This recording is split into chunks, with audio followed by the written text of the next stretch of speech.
So Jesus, interacting with Pontius Pilate, is asked the question, what is truth? Pilate is in a world of spin. Pilate is in a world where everyone has bent truth to match their vested interests, much like the world of today.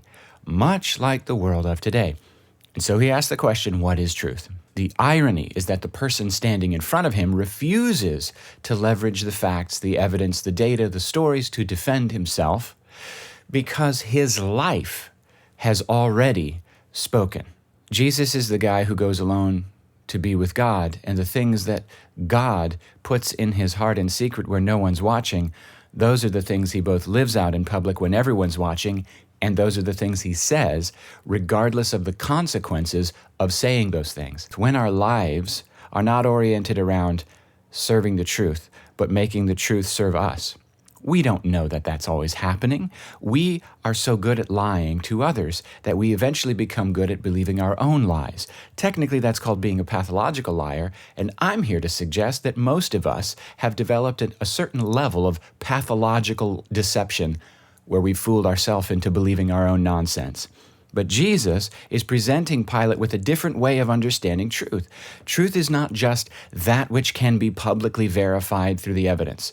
Truth is something deeper, a life that is an embodiment of moral and spiritual truth. He is a manifestation in the world of what does it look like for a person to be anchored to the truth that God is love.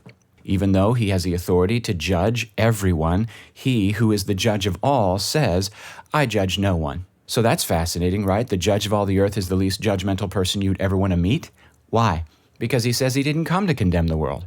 He came to shine a light in the midst of a dark world. Let me submit, ladies and gentlemen, to the jury that those of us who often claim to be followers of Jesus have actually made ourselves experts not in the tree of life, but rather in the tree of the knowledge of good and evil, whereby we become experts in right and wrong so that we can use that knowledge to prove that we're right and others are wrong. In other words, we're doing it wrong. We need to be so anchored in the truth that sets us free. Facts and truth are not the same things. The devil uses facts to deceive, but Jesus can use made-up parables to speak deeper truths that cut to the heart of the matter. Not all truth is created equal. Hey, look.